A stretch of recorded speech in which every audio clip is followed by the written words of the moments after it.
सभी सम्मानित साथियों को जय भीम। साथियों, आज का विषय हम लोगों का, जैसा कि आप लोगों को स्क्रीन दिखाई दे रहा है, पूर्व की भांति हम लोग आपके बीच में नया विषय लेकर के पहुंचे हैं। मध्य प्रदेश के उपचुनाव पर आज का कैडर रहेगा सम्मानित साथियों। तो मैं अपनी बात शुरू करने से पहले सभी महापुरुषों को नमन करते हुए आदरणीय बहन कुमारी मायावती जी को अपना आदर्श और नेता मानते हुए माननीय बहन जी को और सभी सम्मानित साथियों का स्वागत करते हुए, अपनी टीम का धन्यवाद करते हुए, आप सभी साथियों का जो मुझको इधर लाइव सुन रहे हैं हम लोगों को, उन सभी का मैं स्वागत करता हूं सम्मानित साथियों अपनी टीम की तरफ से। और निवेदन करता हूं आप सभी साथी इसको साथ साथ शेयर भी करते रहेंगे, जिससे कि इसका लाइव जो है सभी साथी इसका लाभ उठा सके सम्मानित साथियों। तो साथियों, जैसा कि आपको स्क्रीन पे दिखाई दे रहा है, विषय आज हम लोगों का जो है वो मध्य प्रदेश में जो उपचुनाव होने जा रहा है, इस पे सम्मानित साथियों हम लोग आज अपनी बात रखेंगे। जी सर।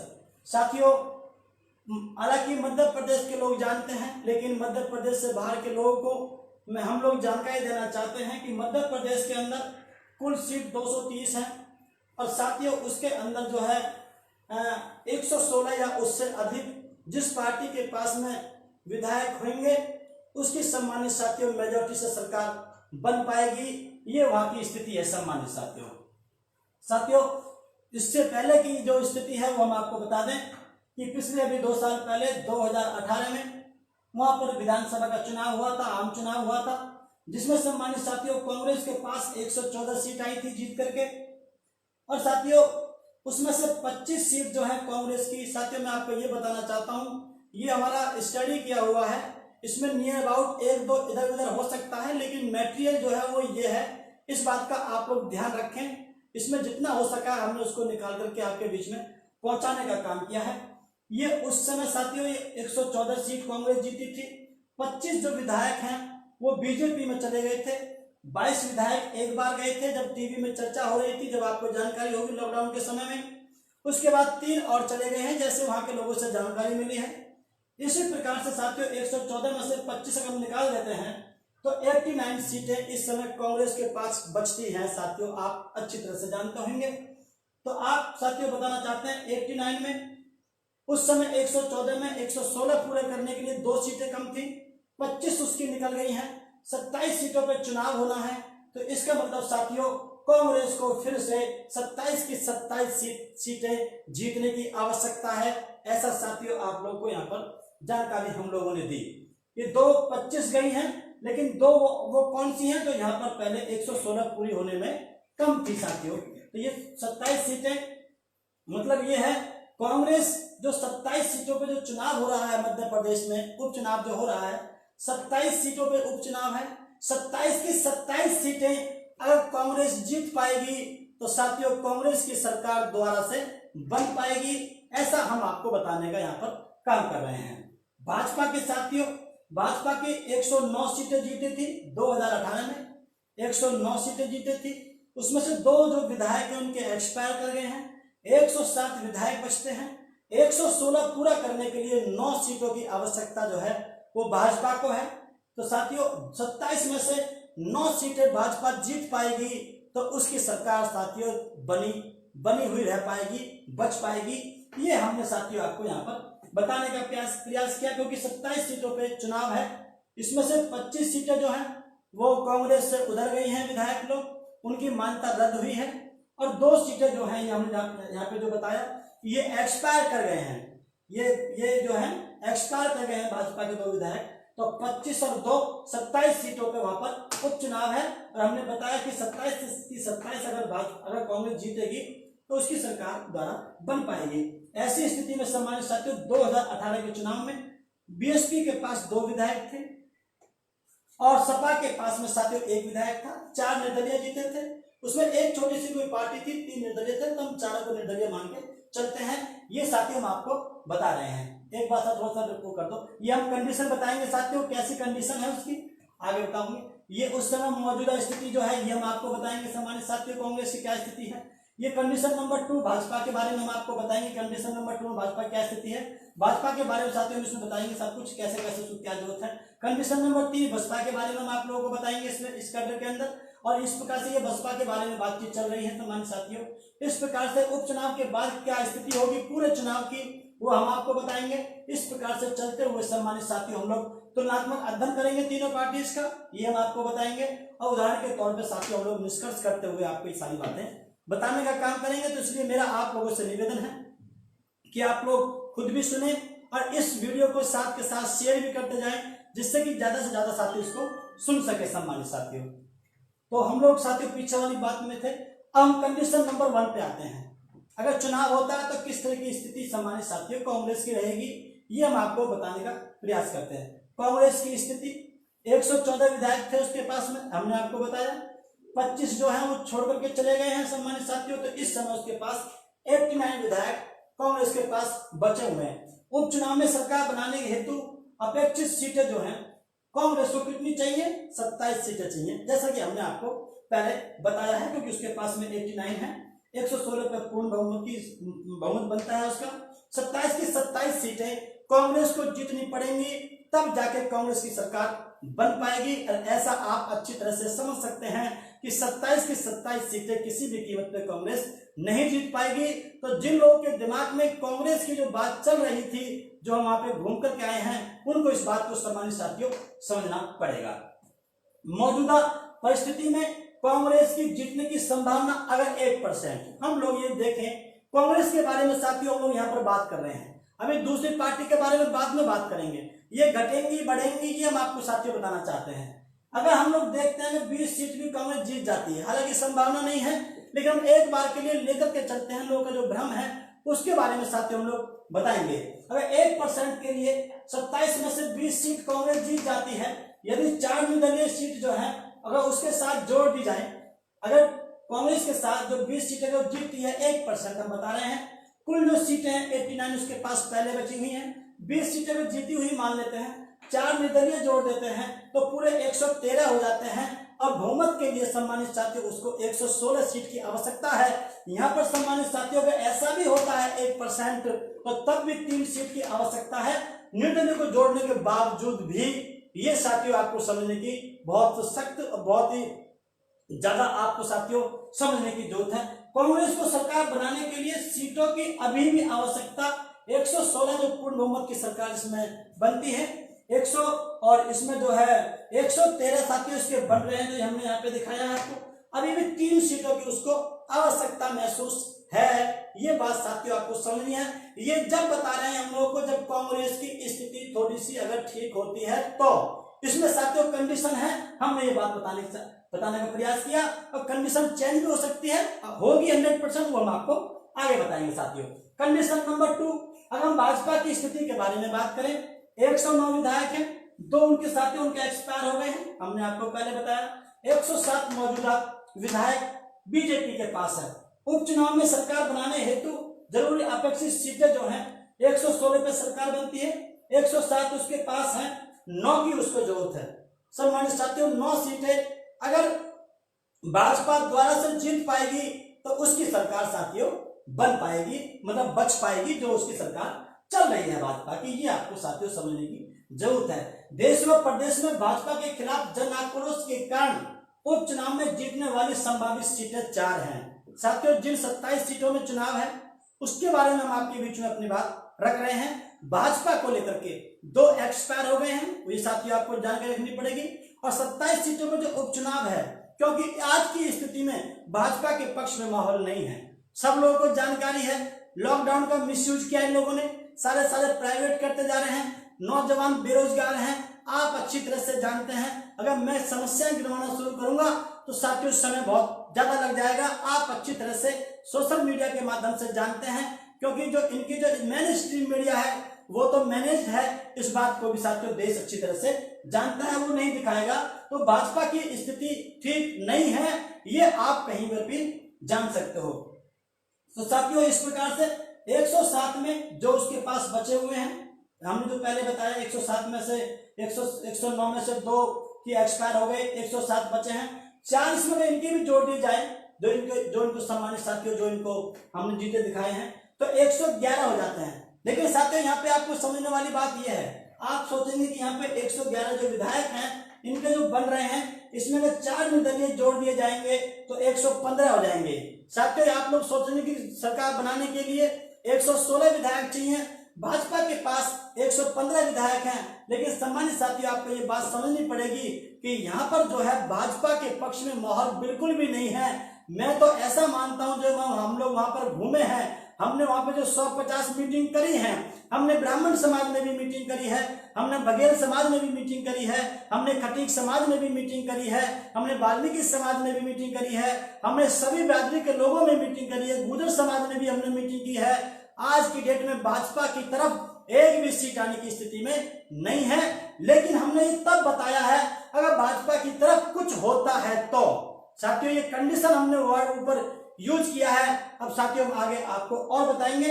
ऐसी स्थिति में भाजपा को एक सीट की आवश्यकता पड़ेगी, लेकिन कंडीशन है इसके लिए, अगर हम उसके बाद ये कंडीशन तब क्लियर होगी जब आप बीएसपी की स्थिति के बारे में साथियों जब आप समझ पाएंगे। इसलिए ये कंडीशन नंबर 3 है।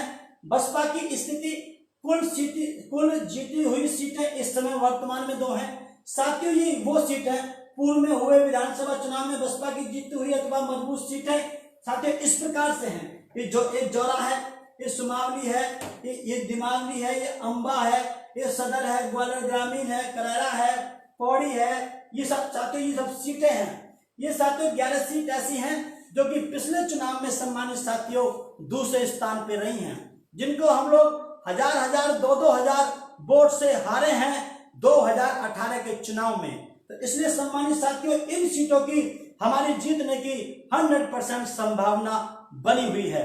साथियों जैसे गौद है, जिन पे मैं घूम करके आया हूं, गौद है, मैगांव है, जो आपकी डबरा है, इस प्रकार की और भी तमाम सीटें हैं सम्मानित साथियों। मुख्य रूप से जो चंबल का जो एरिया है उसमें ये भी जो साथियों जो सीटें हैं, इसमें भी हम लोग कभी ना कभी किसी न किसी समय जीत हमने दर्ज की हुई है। 1993 में, 1998 में।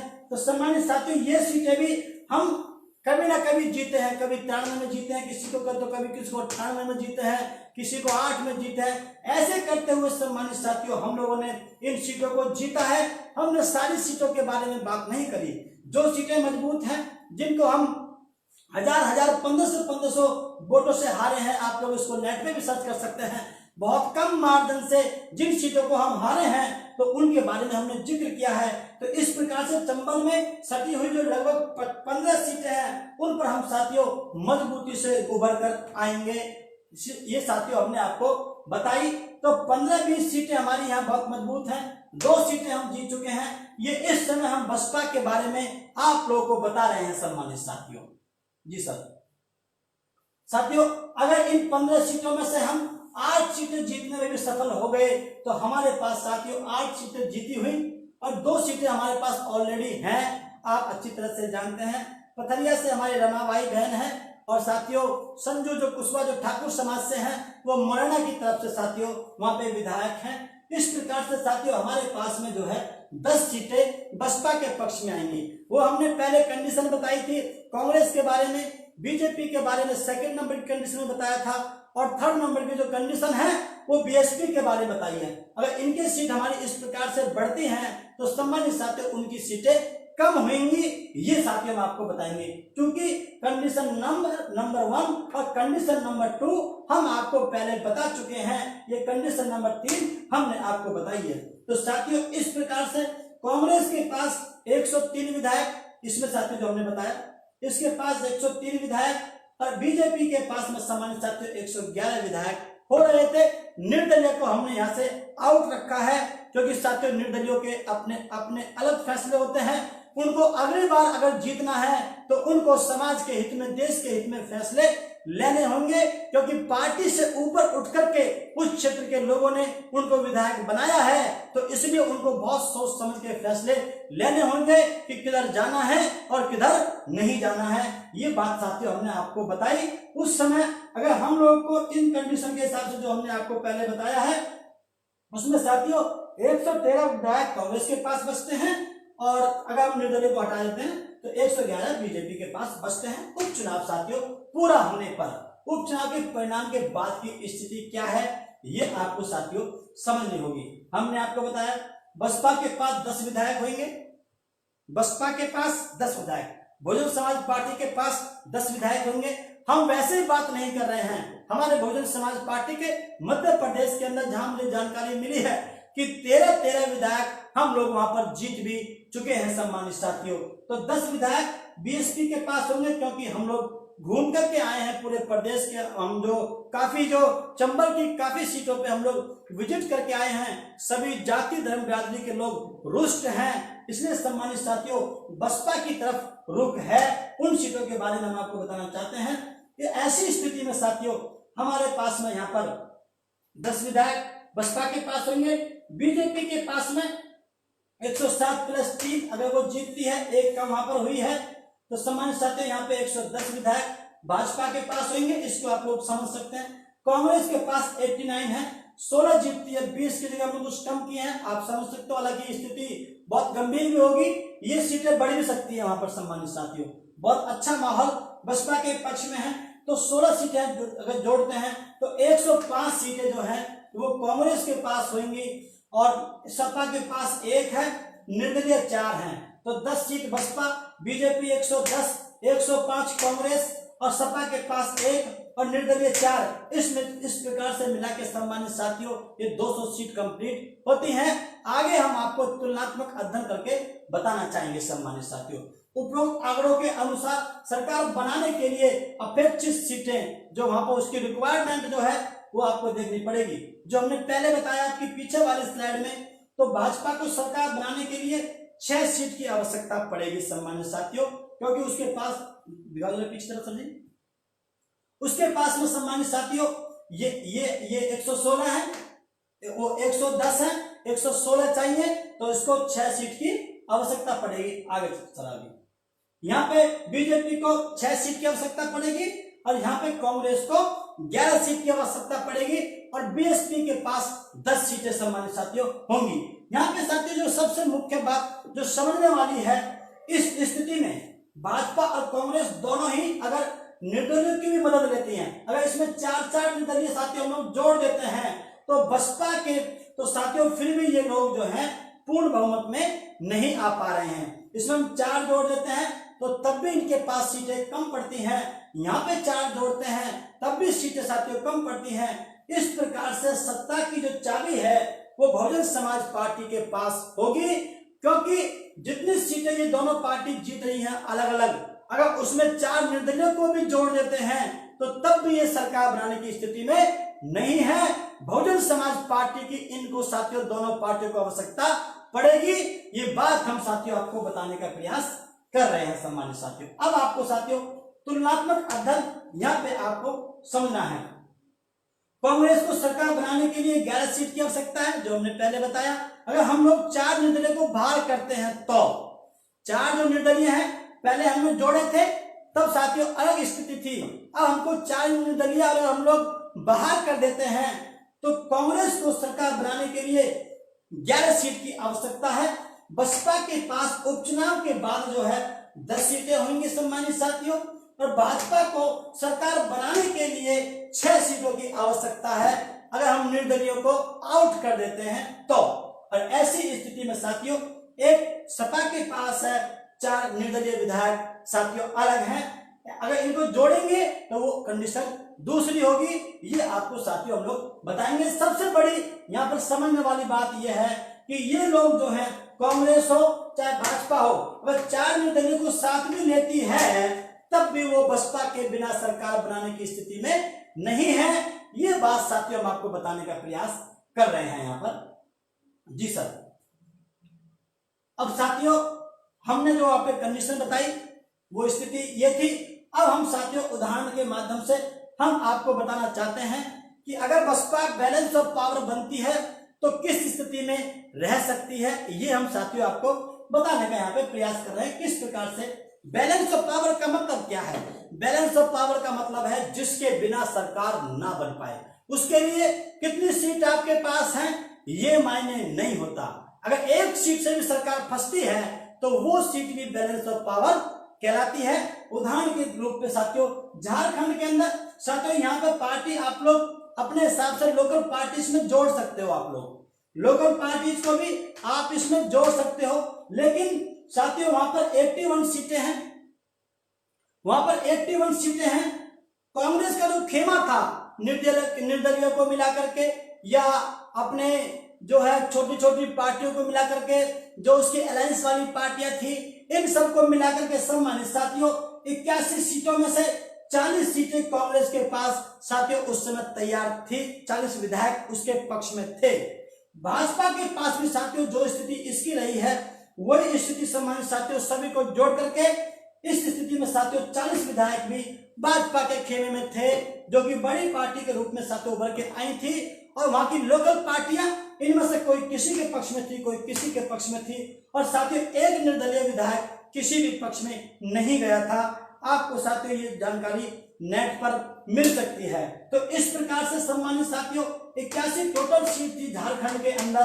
कांग्रेस के पक्ष में उसकी जो पूरी अलायंस है, उसका जो पैक्ट था पूरा, उसके आधार पर 40 सीट इनके पक्ष में थी, 40 इनके पक्ष में थी, एक निर्दलीय बाहर बचा हुआ था। तो कुल मिलाकर के 81 सीटें होती हैं। 81 में से जिसके पक्ष में 41 सीटें होंगी उसकी सरकार बनेगी सम्मानित साथियों। तो ऐसी स्थिति में एक जिधर जाएगा उसकी सरकार बनेगी, अगर ये नहीं जाएगा तो सरकार नहीं बनेगी। तो साथियों मान्यवर साहब कांशीराम जी की बात को समझते हुए साथियों उस निर्दलीय विधायक ने ये फैसला लिया कि जब मेरे बिना आप दोनों में से या किसी भी पार्टी की कोई भी सरकार अगर नहीं बन पा रही है तो भैया मैं तो आप लोगों को समर्थन तब दूंगा जब मुख्यमंत्री मैं खुद बनाओगे आप मुझको, जब मुख्यमंत्री आप मुझको बनाएंगे। उनका नाम था मधु कोड़ा, जो कि साथियों मुख्यमंत्री बने। बाद में क्या हुआ वो एक बात की बात है सम्मानित साथियों, लेकिन मधु कोड़ा जी एक अकेले निर्दलीय विधायक होते हुए सम्मानित साथियों मुख्यमंत्री बने। यहाँ पे 41 की जो 41 साथियों जो थी, एक विधायक की यहाँ पे जो थी, तो एक जो ये विधायक था ये बैलेंस ऑफ पावर के रूप में वहां पे उभर के आए। और साथियों जब किसी की सरकार नहीं बनी तो मधु कोड़ा अकेले निर्दलीय विधायक वहां के मुख्यमंत्री बने। This is the power of balance of power, इसलिए पावर वर्ड इसमें यूज किया गया है। इस साहब कांशीराम जी का सम्मानित साथियों फॉर्मूला है साथियों। इसलिए आपको balance of power Bahujan Samaj party को बना करके आप इनको किस प्रकार से अपने कब्जे में लेकर के देश के हित में, समाज के हित में आप फैसले करा सकते हैं, ये साथियों आपको बताने का प्रयास कर रहे हैं। 1995 उत्तर प्रदेश के विधानसभा चुनाव में भाजपा के पास 150 के आसपास साथियों एमएलए थे, बसपा के पास साथियों 67 एमएलए थे। आपको जानकारी होगी इनके बिना किसी की सरकार नहीं बन पा रही थी। तो सम्मानित साथियों मान्यवर साहब कांशीराम जी ने और बहन कुमारी मायावती जी ने अटल बिहारी वाजपेयी जी से कहा कि अगर हमारे बिना किसी की सरकार नहीं बन पा रही है तो हम अब समर्थन देंगे नहीं बल्कि आपका समर्थन लेंगे। और साथियों इस प्रकार से आप जानते हैं 3 जून 1995 को बहन कुमारी मायावती जी बसपा की तरफ से उत्तर प्रदेश की मुख्यमंत्री बनी। This is the power of balance of power. इसलिए साथियों यहाँ पर मान्यवर साहब कांशीराम जी ने सिखाया कि आप लोगों को आपको साथियों आपको ज्यादा सीटों वाले नहीं, अब कम सीट वाले भी मंत्री, अब कम सीट वाले भी मुख्यमंत्री बन सकते हैं, प्रधानमंत्री बन सकते हैं। इसलिए साथियों इस बात को आपको समझना पड़ेगा। आपको बहुमत जीतने की आवश्यकता नहीं है, आपको तो किसी भी पार्टी का बहुमत पूरा होने नहीं देना है, उनको जीतने नहीं देना है। ये मान्यवर साहब कांशीराम जी ने सिखाने का काम किया। सम्मानित साथियों पूरे भारत देश की राजनीति में एक नई पहल देने का काम मान्यवर साहब कांशीराम जी ने किया कि अगर आपको आसान तरीका निकालना है तो आपको सम्मानित साथियों इस प्रकार से आपको किसी की पूर्ण बहुमत बनने नहीं देना है, उसमें आप बैलेंस ऑफ पावर बनकर उभर सकते हैं। सम्मानित साथियों एक साथियों लेटेस्ट उदाहरण है हरियाणा के अंदर। आप जानते हैं कुल 90 सीटें हैं, भाजपा के पास 40, कांग्रेस के पास 31, जेजेपी के पास 10 है, अन्य साथियों सीटें इस प्रकार से अलग अलग जीते हुए हैं। इसमें साथियों इस समय इस आदमी के बगैर जेजेपी के बगैर किसी की सरकार नहीं बन पा रही थी, तो आप जानते हैं उन्होंने कहा कि जब हमारे बगैर किसी की सरकार नहीं बन पा रही है तो हम समर्थन तो दे देंगे, लेकिन डिप्टी सीएम हमारा आपको बनाना पड़ेगा। तो साथियों ये उदाहरण हमने आपके बीच में रखा, इसलिए साथियों इस बात को आपको समझने की आवश्यकता है। इसलिए साथियों इस प्रकार से बहुजन हमने आपको बताया निष्कर्ष के रूप में सत्ता की चाबी बसपा के हाथ में होगी। Bahujan Samaj party balance of power के रूप में उभर के आ रही है। मेरा सभी जाति धर्म बिरादरी के लोगों से, मध्य प्रदेश के लोगों से साथियों कहना है, इस बात को आप वायरल भी करें, समझाएं भी। आप लोग जो नेता हमारे जो कार्यकर्ता हैं वो इस आंकड़ों को समझें और जाके समाज के बीच में समझाएं कि Bahujan Samaj party balance of power के रूप में उभर के आ रही है। ना हम कांग्रेस की सरकार बनने देंगे, ना बीजेपी की सरकार बनने देंगे।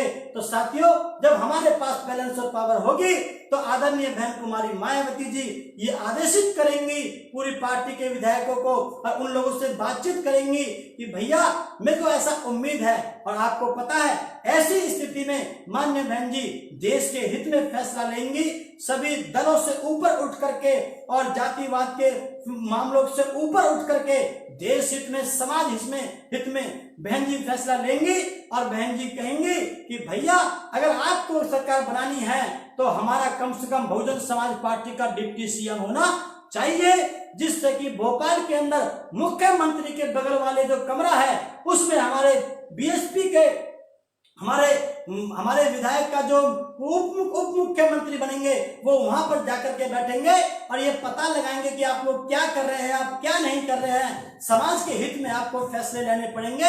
अगर आपने समाज के हित में, देश के हित में, युवाओं के हित में, बेरोजगारों के हित में, किसानों के हित में, गरीबों के हित में, SC, ST, OBC, माइनॉरिटीज और प्रत्येक समाज में से गरीब लोगों के हित में अगर आपने फैसले नहीं लिए तो हम अपना समर्थन वापस लेके तुम्हारी सरकार गिराने का काम करेंगे।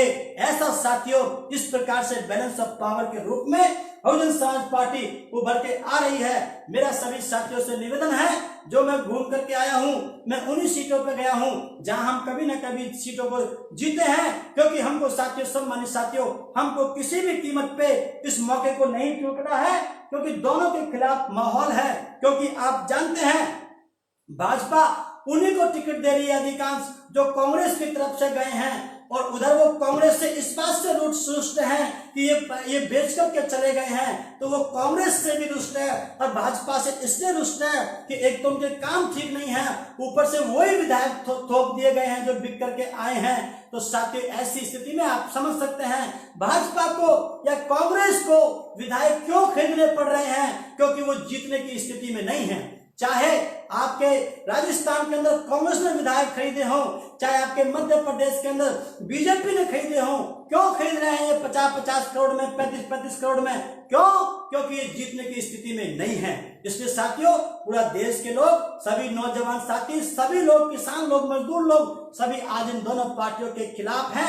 इसलिए आप लोगों को सम्मानित साथियों बहुजन समाज पार्टी के पक्ष में माहौल बना करके अपनी सीटें जितानी होंगी और मेहनत करनी होंगी। मैं युवाओं से मुख्य रूप से सभी के साथ साथ ये निवेदन करता हूं कि निकलो अपने घरों से और छोटी छोटी मीटिंग लेकर के लोग को समझाने का काम करो। और मैं 1-2 दिन के बाद फिर मध्य प्रदेश में आ रहा हूं और फिर से वहां पर हम लोग बहुजन समाज पार्टी के पक्ष में अपना साथियों हम लोग माहौल तैयार करेंगे। तो ये छोटा सा कैडर हमारी टीम ने, मैं धन्यवाद करता हूं अपने साथी जो है जिन्होंने इस PPT को बनाने का काम किया, भारत गौतम जी का, और जिन्होंने हमारा हौसला बढ़ाने का काम किया, हमारे इसमें जो है साथ दिया, हमारे जो है अमित पंत बौद्ध जी का जो हमारे साथी हैं, उन्होंने भी साथियों इन दोनों ने मिलकर के इस PPT को बनाया। और जो साथियों जो ये तैयार की है, जिसको ड्राफ्टिंग करने का काम किया, वो हमारे नितिन प्रकाश जी भाई जो बादल हैं, उनका अपना स्कूल है। साथियों बहुत अच्छे समाज सेवी हैं, मैं उनका धन्यवाद करता हूं।